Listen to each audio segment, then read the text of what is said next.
Click the link in the video description and get your 3 audiobooks free.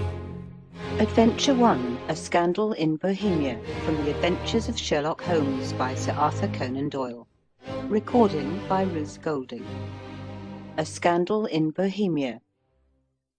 To Sherlock Holmes, she is always the woman. I have seldom heard him mention her under any other name. In his eyes she eclipses and predominates the whole of her sex. It was not that he felt any emotion akin to love for Irene Adler. All emotions, and that one particularly, were abhorrent to his cold, precise, but admirably balanced mind. He was, I take it, the most perfect reasoning and observing machine that the world has seen, but as a lover he would have placed himself in a false position. He never spoke of the softer passions, save with a gibe and a sneer. They were admirable things for the observer, excellent for drawing the veil from men's motives and actions. But for the trained reasoner to admit such intrusions into his own delicate and finely adjusted temperament was to introduce a distracting factor, which might throw a doubt upon all his mental results. Grit in a sensitive instrument, or a crack in one of his own high-power lenses, would not be more disturbing than a strong emotion in a nature such as his. And yet there was but one woman to him, and that woman was the late Irene Adler, of dubious and questionable memory.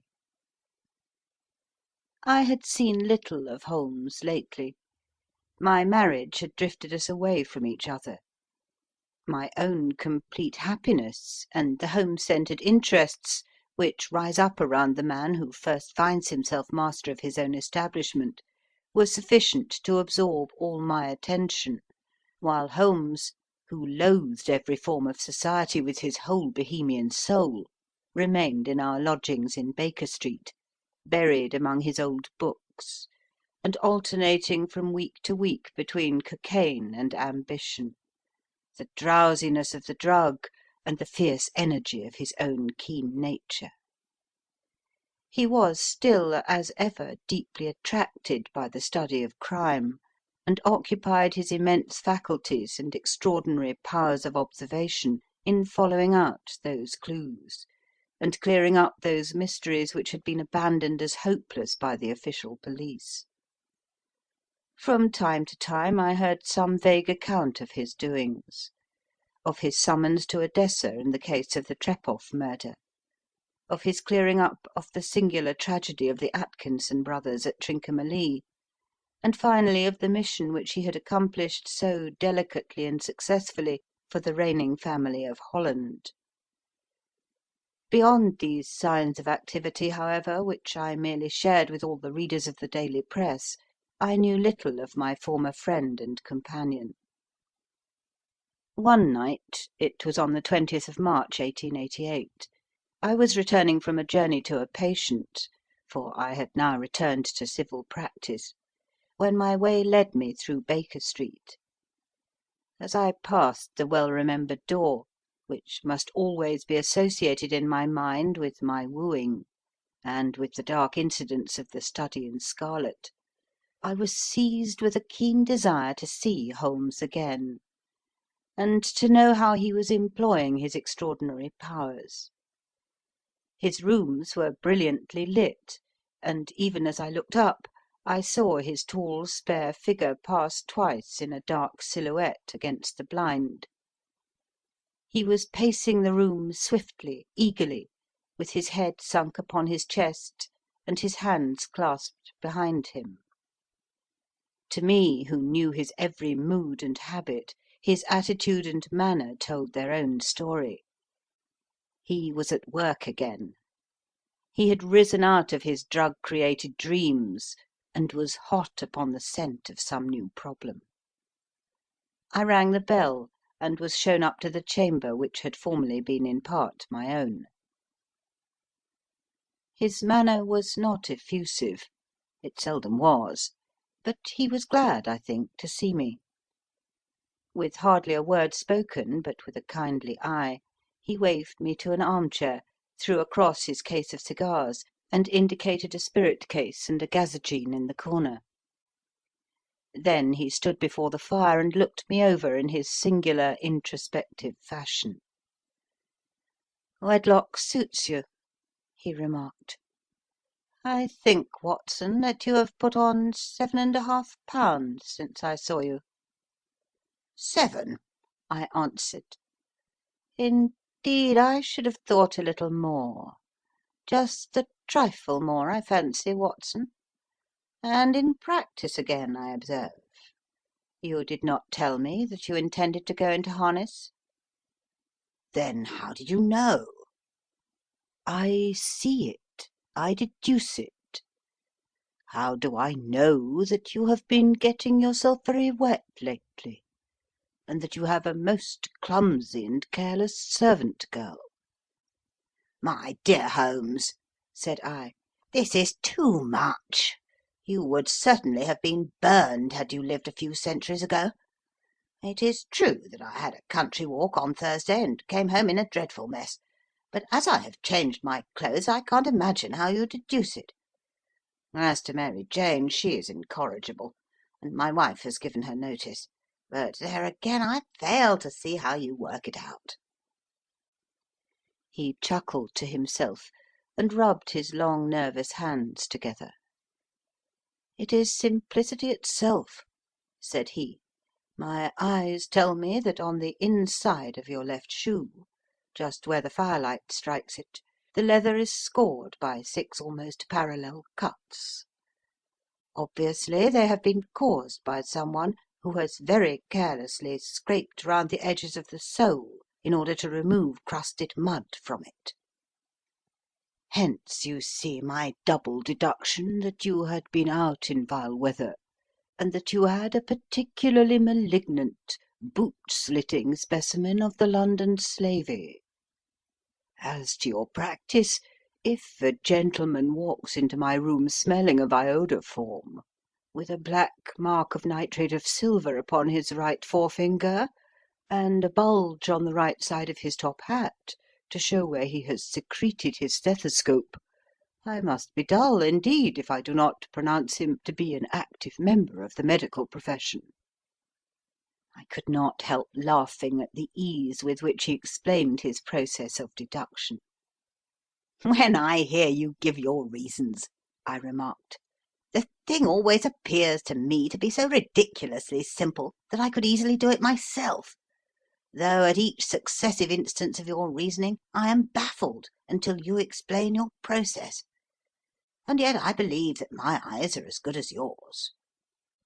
"Quite so," he answered, lighting a cigarette and throwing himself down into an armchair. "You see, but you do not observe. The distinction is clear. For example, you have frequently seen the steps which lead up from the hall to this room." "Frequently." "How often?" "Well, some hundreds of times." "Then how many are there?" "How many? I don't know." "Quite so. You have not observed. And yet you have seen. That is just my point. Now, I know that there are 17 steps, because I have both seen and observed. By the way, since you are interested in these little problems, and since you are good enough to chronicle one or two of my trifling experiences, you may be interested in this." He threw over a sheet of thick, pink-tinted note-paper which had been lying open upon the table. "It came by the last post," said he. "Read it aloud." The note was undated, and without either signature or address. "There will call upon you to-night at 7:45, it said, "a gentleman who desires to consult you upon a matter of the very deepest moment. Your recent services to one of the royal houses of Europe have shown that you are one who may safely be trusted with matters which are of an importance which can hardly be exaggerated. This account of you we have from all quarters received. Be in your chamber, then, at that hour, and do not take it amiss if your visitor wear a mask." "This is indeed a mystery," I remarked. "What do you imagine that it means?" "I have no data yet. It is a capital mistake to theorize before one has data. Insensibly one begins to twist facts to suit theories, instead of theories to suit facts. But the note itself, what do you deduce from it?" I carefully examined the writing and the paper upon which it was written. "The man who wrote it was presumably well to do," I remarked, endeavouring to imitate my companion's processes. "Such paper could not be bought under half a crown a packet. It is peculiarly strong and stiff." "Peculiar, that is the very word," said Holmes. "It is not an English paper at all. Hold it up to the light." I did so, and saw a large E with a small g, a P, and a large G with a small t, woven into the texture of the paper. "What do you make of that?" asked Holmes. "The name of the maker, no doubt, or his monogram, rather." "Not at all. The G with the small t stands for Gesellschaft, which is the German for company. It is a customary contraction, like our Co. P, of course, stands for Papier. Now for the E.G. Let us glance at our Continental Gazetteer." He took down a heavy brown volume from his shelves. "Egloff, Eglonit. Here we are. Egria. It is in a German-speaking country, in Bohemia, not far from Carlsbad. Remarkable as being the scene of the death of Wallenstein, and for its numerous glass factories and paper mills. Ha ha, my boy, what do you make of that?" His eyes sparkled, and he sent up a great blue triumphant cloud from his cigarette. "The paper was made in Bohemia," I said. "Precisely. And the man who wrote the note is a German. Do you note the peculiar construction of the sentence, 'This account of you we have from all quarters received'? A Frenchman or Russian could not have written that. It is the German who is so uncourteous to his verbs. It only remains, therefore, to discover what is wanted by this German, who writes upon Bohemian paper and prefers wearing a mask to showing his face. And here he comes, if I am not mistaken, to resolve all our doubts." As he spoke there was the sharp sound of horses' hoofs and grating wheels against the kerb, followed by a sharp pull at the bell. Holmes whistled. "A pair, by the sound," said he. "Yes," he continued, glancing out of the window. "A nice little brougham and a pair of beauties. 150 guineas apiece. There's money in this case, Watson, if there is nothing else." "I think that I had better go, Holmes." "Not a bit, Doctor. Stay where you are. I am lost without my Boswell. And this promises to be interesting. It would be a pity to miss it." "But your client?" "Never mind him. I may want your help, and so may he. Here he comes. Sit down in that armchair, Doctor, and give us your best attention."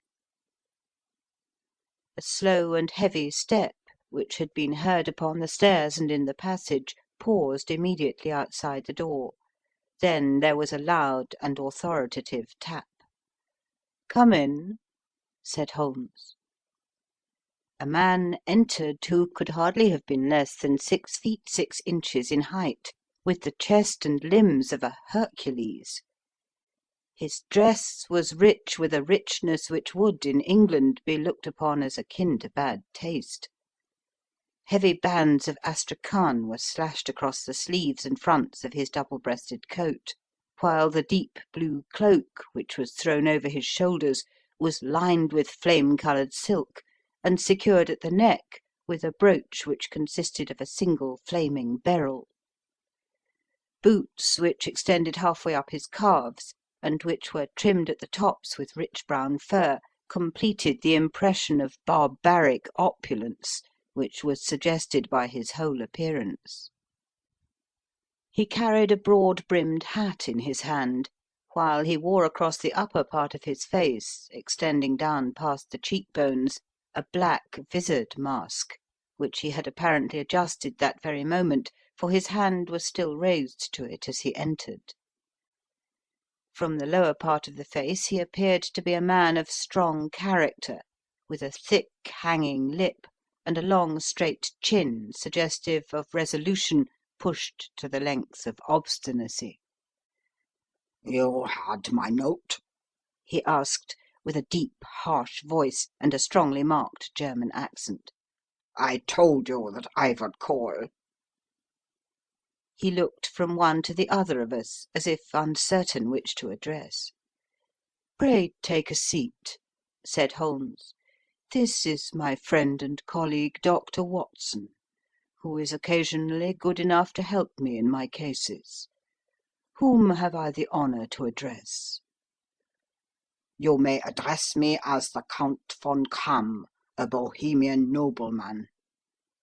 I understand that this gentleman, your friend, is a man of honour and discretion, whom I may trust with a matter of the most extreme importance. If not, I should much prefer to communicate with you alone." I rose to go, but Holmes caught me by the wrist and pushed me back into my chair. "It is both or none," said he. "You may say before this gentleman anything which you may say to me." The Count shrugged his broad shoulders. "Then I must begin," said he, "by binding you both to absolute secrecy for 2 years. At the end of that time the matter will be of no importance. At present it is not too much to say that it is of such weight it may have an influence upon European history." "I promise," said Holmes. "And I." "You will excuse this mask," continued our strange visitor. "The august person who employs me wishes his agent to be unknown to you, and I may confess at once that the title by which I have just called myself is not exactly my own." "I was aware of it," said Holmes dryly. "The circumstances are of great delicacy, and every precaution has to be taken to quench what might grow to be an immense scandal and seriously compromise one of the reigning families of Europe. To speak plainly, the matter implicates the great house of Ormstein, hereditary kings of Bohemia." "I was also aware of that," murmured Holmes, settling himself down in his armchair and closing his eyes. Our visitor glanced with some apparent surprise at the languid, lounging figure of the man who had been, no doubt, depicted to him as the most incisive reasoner and most energetic agent in Europe. Holmes slowly reopened his eyes and looked impatiently at his gigantic client. "If your Majesty would condescend to state your case," he remarked, "I should be better able to advise you." The man sprang from his chair and paced up and down the room in uncontrollable agitation. Then, with a gesture of desperation, he tore the mask from his face and hurled it upon the ground. "You are right," he cried. "I am the king. Why should I attempt to conceal it?" "Why, indeed," murmured Holmes, "your Majesty had not spoken before I was aware that I was addressing Wilhelm Gottsreich Sigismund von Ormstein, Grand Duke of Castle-Felstein and hereditary King of Bohemia. But you can understand, said our strange visitor, sitting down once more and passing his hand over his high white forehead. You can understand that I am not accustomed to doing such business in my own person. Yet the matter was so delicate that I could not confide it to an agent without putting myself in his power. I have come incognito from Prague for the purpose of consulting you. Then pray consult, said Holmes, shutting his eyes once more. The facts are briefly these. Some 5 years ago, during a lengthy visit to Warsaw, I made the acquaintance of the well-known adventuress Irene Adler. The name is no doubt familiar to you. Kindly look her up in my index, Doctor, murmured Holmes without opening his eyes. For many years he had adopted a system of docketing all paragraphs concerning men and things, so that it was difficult to name a subject or a person on which he could not at once furnish information. In this case I found her biography sandwiched in between that of a Hebrew rabbi and that of a staff commander who had written a monograph upon the deep-sea fishes. "Let me see," said Holmes. Born in New Jersey in the year 1858. Contralto. La Scala. Prima donna Imperial Opera of Warsaw. Yes. Retired from operatic stage. Living in London. Quite so. Your Majesty, as I understand, became entangled with this young person, wrote her some compromising letters, and is now desirous of getting those letters back. Precisely so. But how? Was there a secret marriage? None. No legal papers or certificates? None. Then I fail to follow your Majesty. If this young person should produce her letters for blackmailing or other purposes, how is she to prove their authenticity? There is the writing. Pooh! Forgery.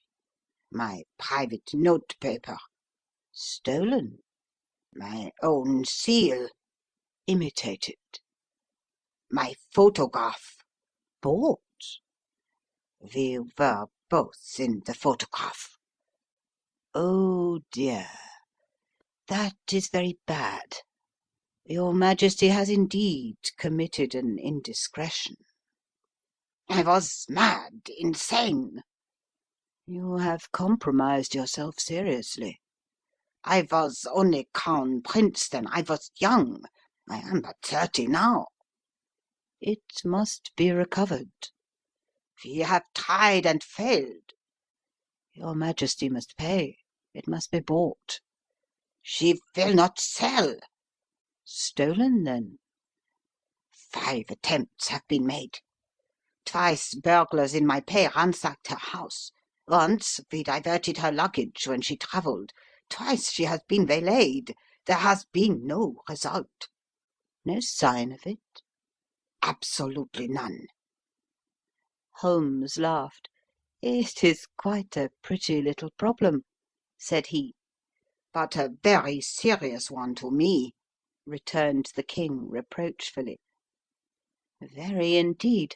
And what does she propose to do with the photograph? To ruin me. But how? I am about to be married. So I have heard. To Clotilde Lotmann von Saxe-Meiningen, second daughter of the King of Scandinavia. You may know the strict principles of her family. She is herself the very soul of delicacy. A shadow of a doubt as to my conduct would bring the matter to an end. And Irene Adler? Threatens to send them the photograph. And she will do it. I know that she will do it. You do not know her, but she has a soul of steel. She has the face of the most beautiful of women, and the mind of the most resolute of men. Rather than I should marry another woman, there are no lengths to which she would not go, none. You are sure that she has not sent it yet? I am sure. And why? Because she has said that she would send it on the day when the betrothal was publicly proclaimed. That will be next Monday. Oh, then we have 3 days yet, said Holmes with a yawn. That is very fortunate, as I have 1 or 2 matters of importance to look into just at present. Your Majesty will, of course, stay in London for the present. Certainly. You will find me at the Langham under the name of the Count von Kram. Then I shall drop you a line to let you know how we progress. Pray do so. I shall be all anxiety. Then, as to money? You have carte blanche. Absolutely? I tell you that I would give one of the provinces of my kingdom to have that photograph. And for present expenses? The king took a heavy chamois leather bag from under his cloak and laid it on the table. There are £300 in gold and 700 in notes, he said. Holmes scribbled a receipt upon a sheet of his notebook and handed it to him. And Mademoiselle's address? He asked. Is Bryony Lodge, Serpentine Avenue, St. John's Wood. Holmes took a note of it. One other question, said he. Was the photograph a cabinet? It was. Then good night, Your Majesty, and I trust that we shall soon have some good news for you. And good night, Watson, he added, as the wheels of the royal brougham rolled down the street. If you will be good enough to call tomorrow afternoon at 3 o'clock, I should like to chat this little matter over with you. End of Part 1 of Adventure 1, A Scandal in Bohemia. Part 2 of Adventure 1, A Scandal in Bohemia, from The Adventures of Sherlock Holmes, by Sir Arthur Conan Doyle. At 3 o'clock precisely I was at Baker Street, but Holmes had not yet returned. The landlady informed me that he had left the house shortly after 8 o'clock in the morning. I sat down beside the fire, however, with the intention of awaiting him, however long he might be.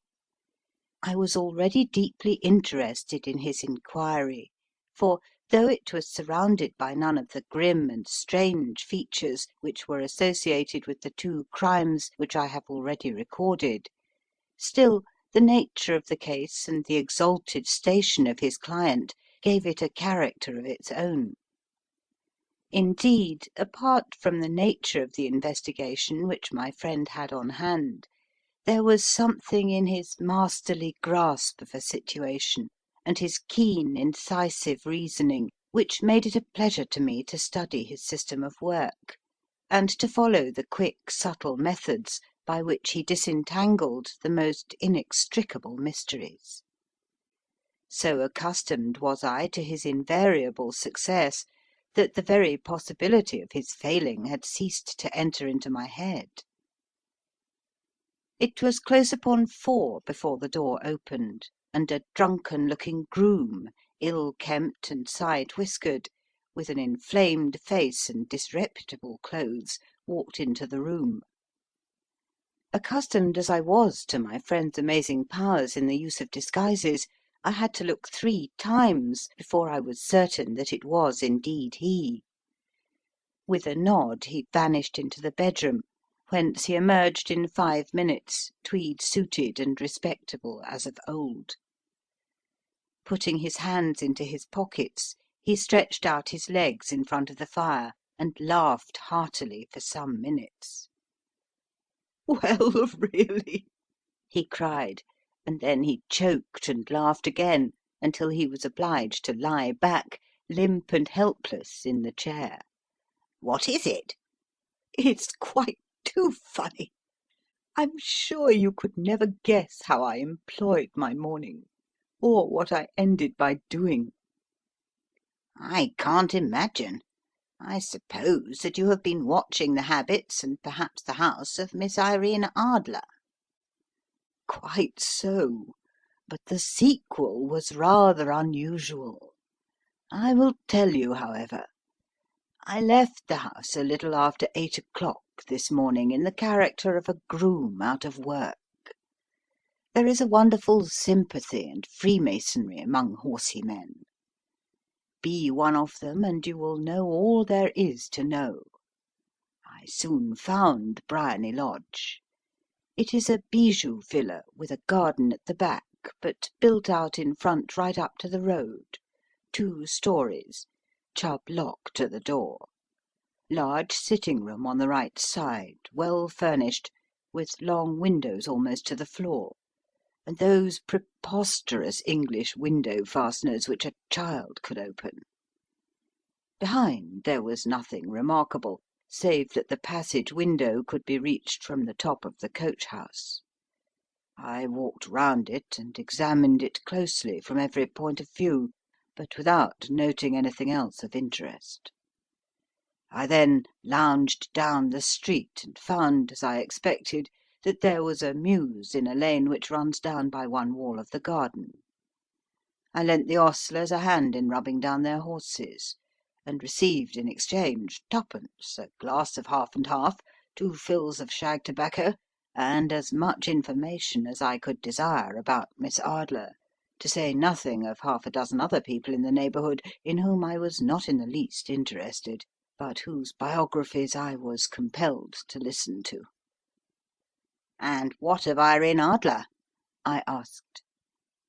Oh, she has turned all the men's heads down in that part. She is the daintiest thing under a bonnet on this planet. So say the Serpentine Mews to a man. She lives quietly, sings at concerts, drives out at 5 every day, and returns at 7 sharp for dinner. Seldom goes out at other times except when she sings. Has only one male visitor, but a good deal of him. He is dark, handsome, and dashing, never calls less than once a day, and often twice. He is a Mr. Godfrey Norton, of the Inner Temple. See the advantages of a cabman as a confidant. They had driven him home a dozen times from Serpentine Mews, and knew all about him. When I had listened to all they had to tell, I began to walk up and down near Briony Lodge once more, and to think over my plan of campaign. This Godfrey Norton was evidently an important factor in the matter. He was a lawyer. That sounded ominous. What was the relation between them, and what the object of his repeated visits? Was she his client, his friend, or his mistress? If the former, she had probably transferred the photograph to his keeping. If the latter, it was less likely. On the issue of this question depended whether I should continue my work at Briony Lodge, or turn my attention to the gentleman's chambers in the Temple. It was a delicate point, and it widened the field of my inquiry. I fear that I bore you with these details, but I have to let you see my little difficulties if you are to understand the situation. "I am following you closely," I answered. I was still balancing the matter in my mind when a hansom cab drove up to Briony Lodge, and a gentleman sprang out. He was a remarkably handsome man, dark, aquiline, and moustached, evidently the man of whom I had heard. He appeared to be in a great hurry, shouted to the cabman to wait, and brushed past the maid who opened the door with the air of a man who was thoroughly at home. He was in the house about half an hour, and I could catch glimpses of him in the windows of the sitting room, pacing up and down, talking excitedly and waving his arms. Of her I could see nothing. Presently he emerged, looking even more flurried than before.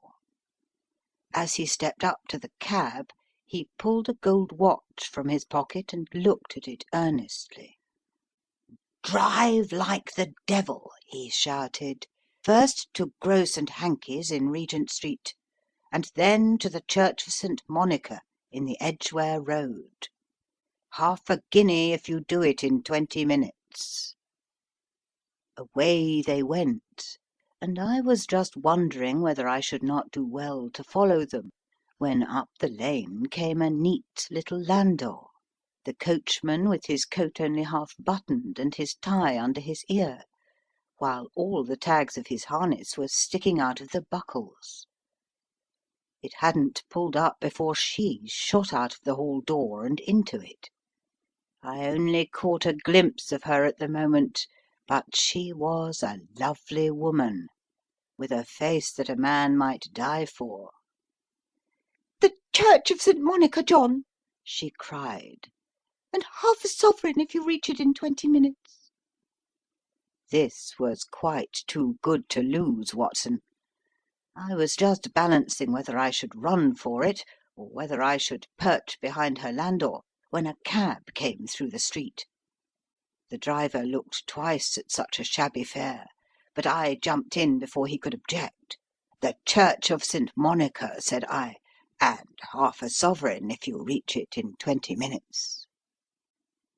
It was 25 minutes to 12, and of course it was clear enough what was in the wind. My cabby drove fast. I don't think I ever drove faster, but the others were there before us. The cab and the landau, with their steaming horses, were in front of the door when I arrived. I paid the man and hurried into the church. There was not a soul there save the two whom I had followed, and a surpliced clergyman, who seemed to be expostulating with them. They were all three standing in a knot in front of the altar. I lounged up the side aisle, like any other idler who has dropped into a church. Suddenly, to my surprise, the three at the altar faced round to me, and Godfrey Norton came running as hard as he could towards me. "Thank God!" he cried. "You'll do. Come, come." "What then?" I asked. "Come, man, come. Only 3 minutes, or it won't be legal." I was half dragged up to the altar, and before I knew where I was, I found myself mumbling responses which were whispered in my ear, and vouching for things of which I knew nothing, and generally assisting in the secure tying up of Irene Ardler, spinster, to Godfrey Norton, bachelor. It was all done in an instant, and there was the gentleman thanking me on the one side, and the lady on the other, while the clergyman beamed on me in front. It was the most preposterous position in which I ever found myself in my life, and it was the thought of it that started me laughing just now.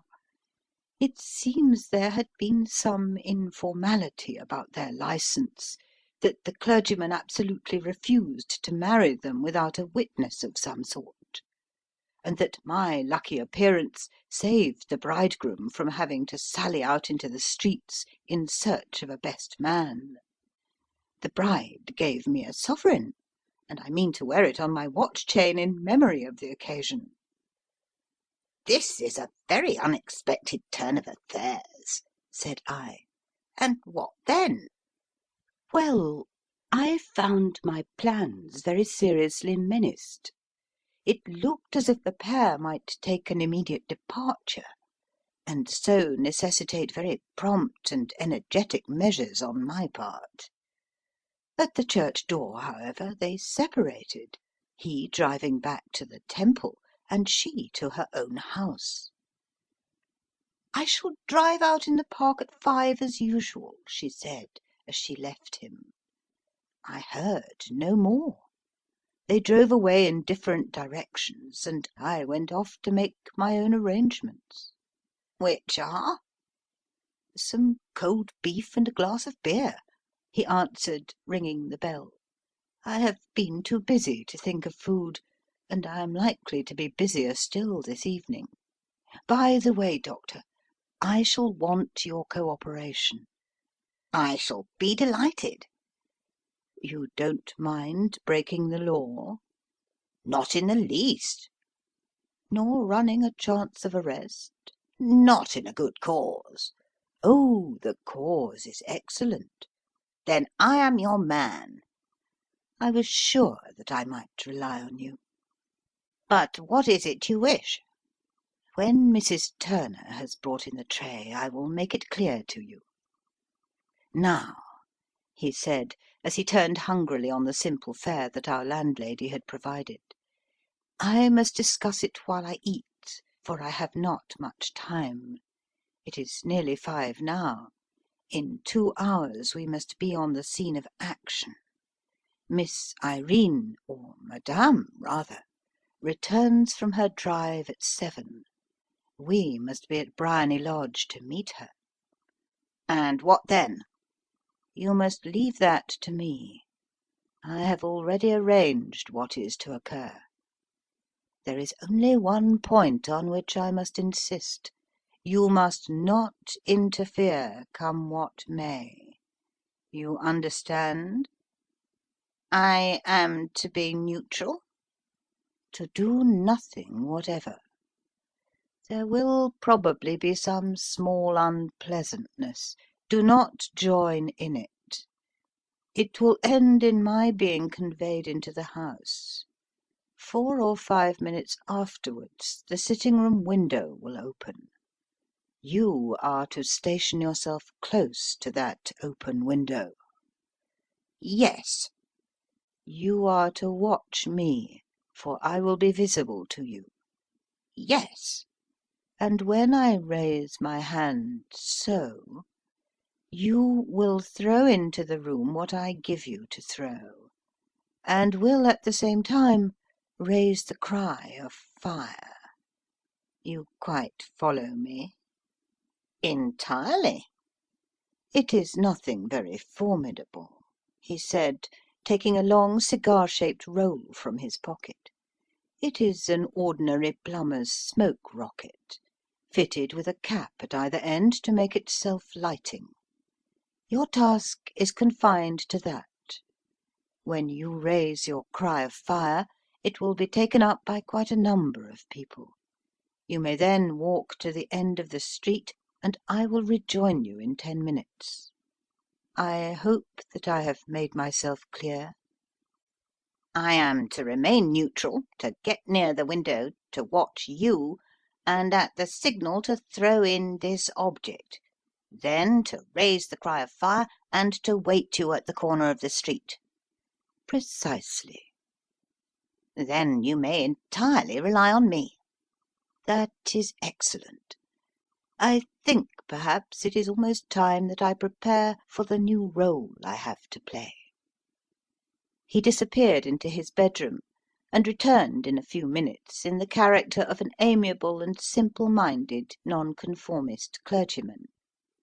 His broad black hat, his baggy trousers, his white tie, his sympathetic smile, and general look of peering and benevolent curiosity were such as Mr. John Hare alone could have equalled.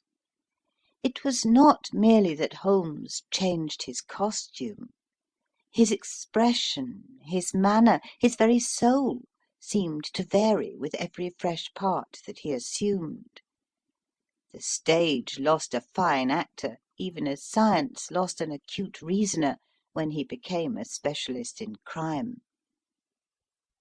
It was 6:15 when we left Baker Street, and it still wanted 10 minutes to the hour when we found ourselves in Serpentine Avenue. It was already dusk, and the lamps were just being lighted as we paced up and down in front of Briony Lodge, waiting for the coming of its occupant. The house was just as I had pictured it from Sherlock Holmes' succinct description, but the locality appeared to be less private than I expected. On the contrary, for a small street in a quiet neighbourhood, It was remarkably animated.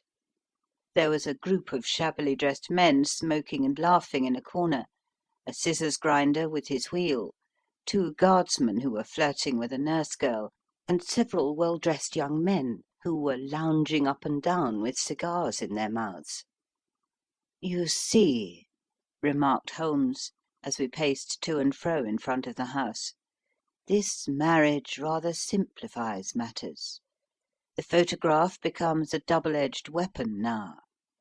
The chances are that she would be as averse to its being seen by Mr. Godfrey Norton as our client is to its coming to the eyes of his princess. Now the question is, where are we to find the photograph?" Where indeed? "It is most unlikely that she carries it about with her. It is cabinet size, too large for easy concealment about a woman's dress. She knows that the king is capable of having her waylaid and searched. 2 attempts of the sort have already been made.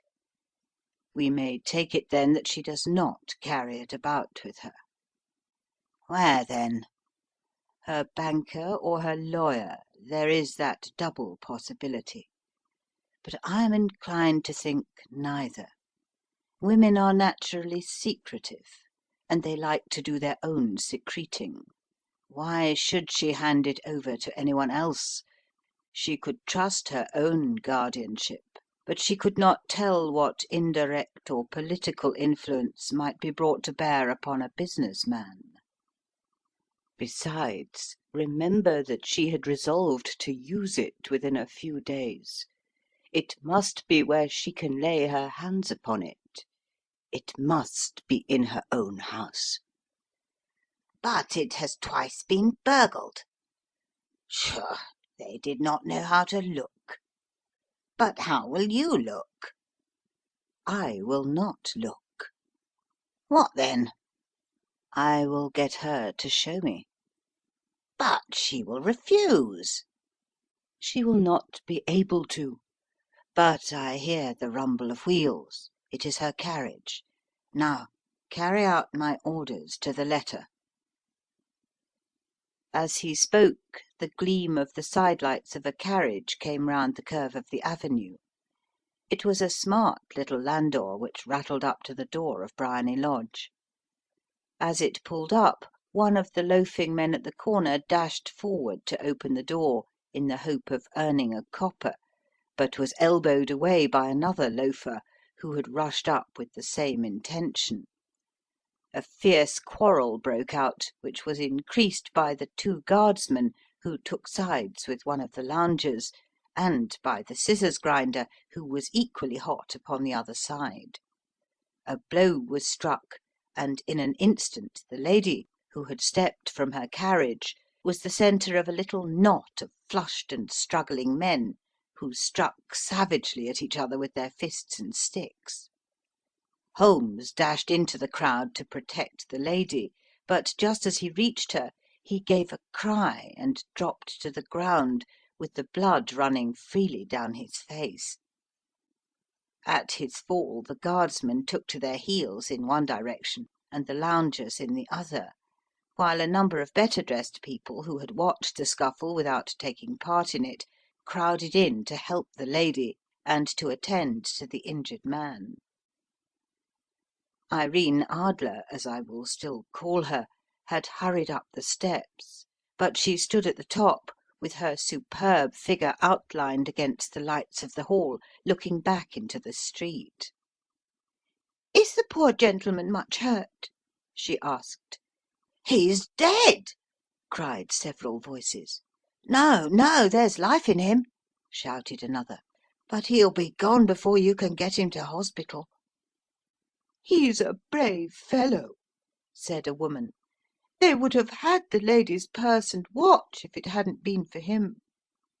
They were a gang, and a rough one, too. Ah, he's breathing now." "He can't lie in the street. May we bring him in, ma'am?" "Surely. Bring him into the sitting room. There is a comfortable sofa. This way, please." Slowly and solemnly he was borne into Briony Lodge, and laid out in the principal room, while I still observed the proceedings from my post by the window. The lamps had been lit, but the blinds had not been drawn, so that I could see Holmes as he lay upon the couch.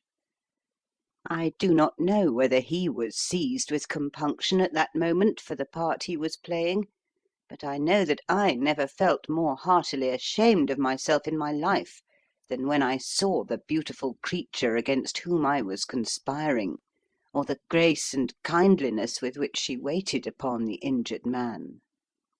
And yet it would be the blackest treachery to Holmes to draw back now from the part which he had entrusted to me. I hardened my heart and took the smoke rocket from under my ulster. After all, I thought, we are not injuring her. We are but preventing her from injuring another. Holmes had sat up upon the couch, and I saw him motion like a man who is in need of air. A maid rushed across and threw open the window.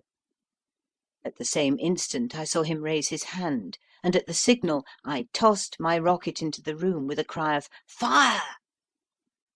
The word was no sooner out of my mouth than the whole crowd of spectators, well dressed and ill, gentlemen, ostlers, and servant maids, joined in a general shriek of "Fire! Fire!" Thick clouds of smoke curled through the room and out at the open window. I caught a glimpse of rushing figures, and a moment later the voice of Holmes from within, assuring them that it was a false alarm. Slipping through the shouting crowd, I made my way to the corner of the street, and in 10 minutes was rejoiced to find my friend's arm in mine, and to get away from the scene of uproar. He walked swiftly and in silence for some few minutes, until we had turned down one of the quiet streets which lead towards the Edgware Road. "You did it very nicely, Doctor," he remarked. "Nothing could have been better. It is all right." You have the photograph? "I know where it is." And how did you find out? "She showed me, as I told you she would." I am still in the dark. "I do not wish to make a mystery," said he, laughing.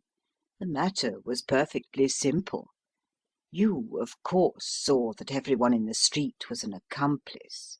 They were all engaged for the evening." I guessed as much. Then, when the row broke out, I had a little moist red paint in the palm of my hand. I rushed forward, fell down, clapped my hand to my face, and became a piteous spectacle. It is an old trick.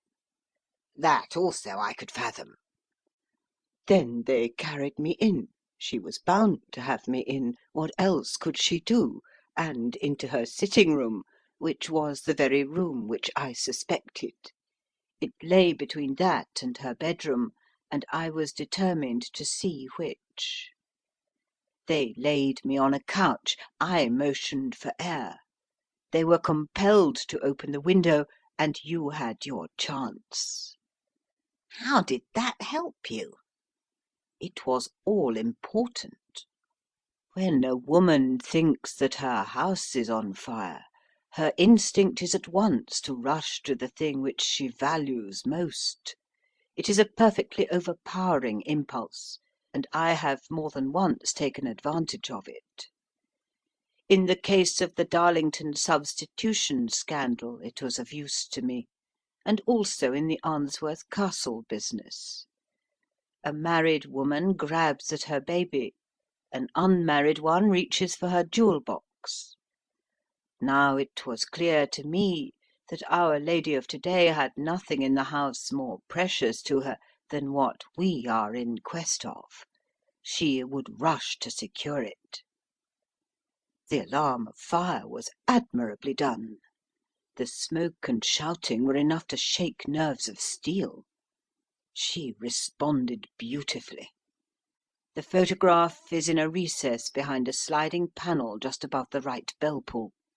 She was there in an instant, and I caught a glimpse of it as she half drew it out. When I cried out that it was a false alarm, she replaced it, glanced at the rocket, rushed from the room, and I have not seen her since. I rose and, making my excuses, escaped from the house. I hesitated whether to attempt to secure the photograph at once, but the coachman had come in, and as he was watching me narrowly, it seemed safer to wait. A little over-precipitance may ruin all. "And now?" I asked. "Our quest is practically finished. I shall call with the King tomorrow, and with you if you care to come with us. We will be shown into the sitting-room to wait for the lady, but it is probable that when she comes she may find neither us nor the photograph. It might be a satisfaction to His Majesty to regain it with his own hands." "And when will you call?" "At 8 in the morning.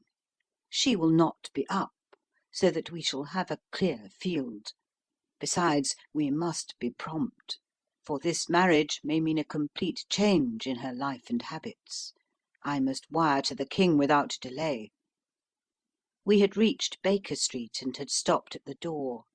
He was searching his pockets for the key when someone passing said, "Good night, Mr. Sherlock Holmes." There were several people on the pavement at the time, but the greeting appeared to come from a slim youth in an ulster who had hurried by. "I've heard that voice before," said Holmes, staring down the dimly lit street. "Now I wonder who the deuce that could have been." End of Part 2. Part 3. I slept at Baker Street that night, and we were engaged upon our toast and coffee in the morning when the King of Bohemia rushed into the room. "You have really got it?" he cried, grasping Sherlock Holmes by either shoulder and looking eagerly into his face. "Not yet." "But you have hopes." "I have hopes." "Then come. I am all impatience to be gone." "We must have a cab." "No, my brougham is waiting." "Then that will simplify matters." We descended and started off once more for Briony Lodge. "Irene Adler is married," remarked Holmes. "Married? When?" "Yesterday." "But to whom?" "To an English lawyer named Norton." "But she could not love him."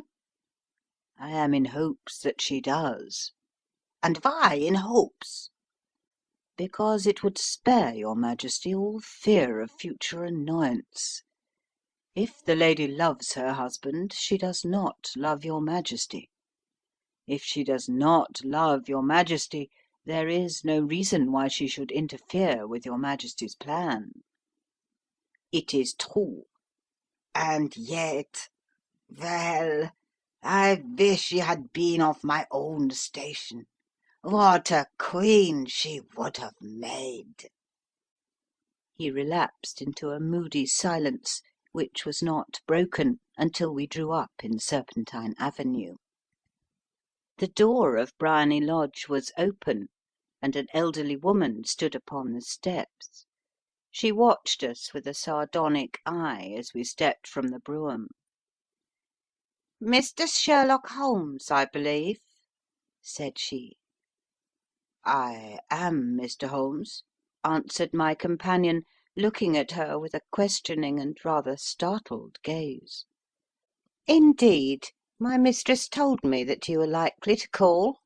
She left this morning with her husband by the 5:15 train from Charing Cross for the Continent." "What?" Sherlock Holmes staggered back, white with chagrin and surprise. "Do you mean that she has left England?" "Never to return." "And the papers?" asked the King hoarsely. "All is lost." "We shall see. He pushed past the servant and rushed into the drawing-room, followed by the King and myself. The furniture was scattered about in every direction, with dismantled shelves and open drawers, as if the lady had hurriedly ransacked them before her flight. Holmes rushed at the bell-pull, tore back a small sliding shutter, and, plunging in his hand, pulled out a photograph and a letter. The photograph was of Irene Adler herself in evening dress. The letter was superscribed to Sherlock Holmes, Esquire, to be left till called for. My friend tore it open, and we all three read it together. It was dated at midnight of the preceding night, and ran in this way. My dear Mr. Sherlock Holmes, you really did it very well. You took me in completely. Until after the alarm of fire I had not a suspicion. But then, when I found how I had betrayed myself, I began to think.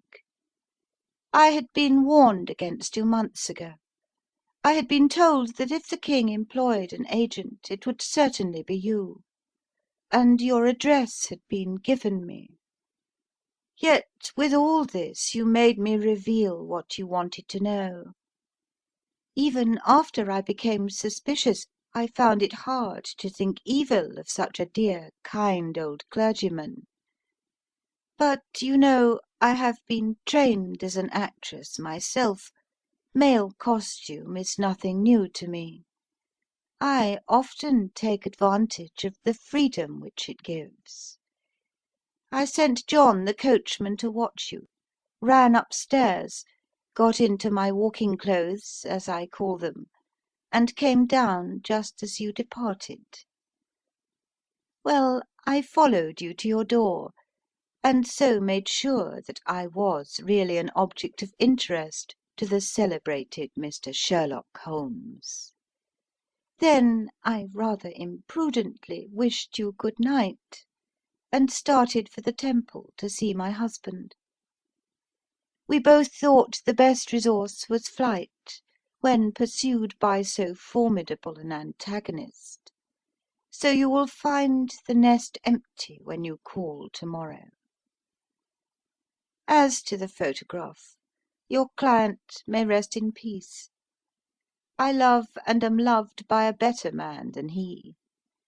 The King may do what he will without hindrance from one whom he has cruelly wronged.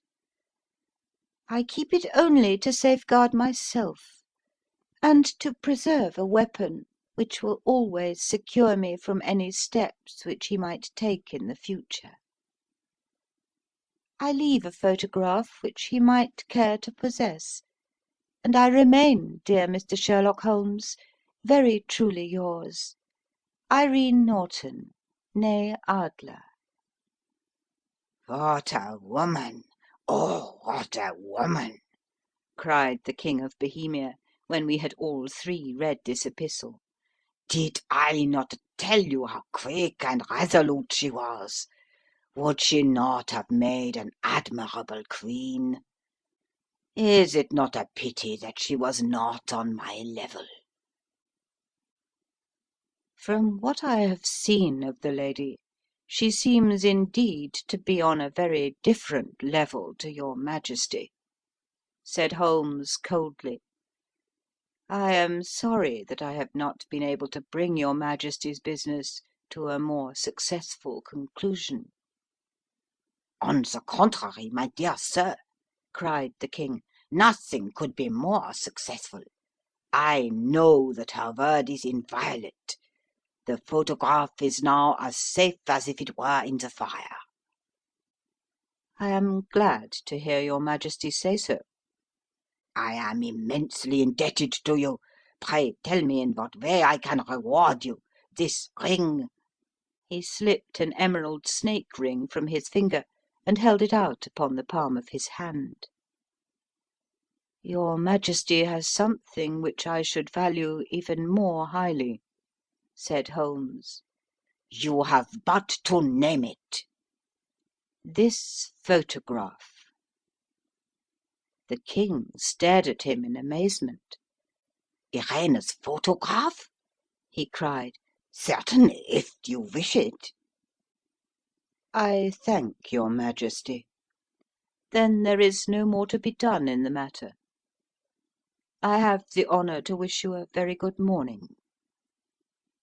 He bowed, and turning away without observing the hand which the king had stretched out to him, he set off in my company for his chambers.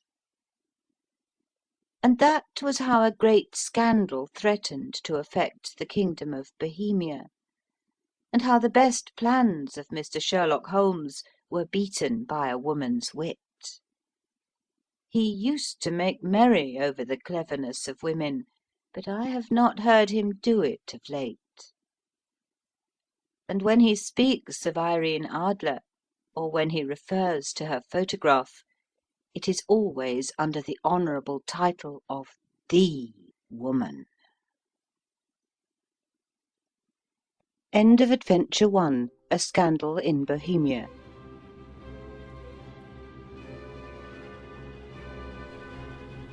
Do you want even more free audiobooks? Start listening now. Sign up for your 3-book, 30-day free trial from AudioBooks.com. Click the link in the video description and get your 3 audiobooks free today. There's no strings attached, and you can cancel at any time. Click the link in the video description and sign up now.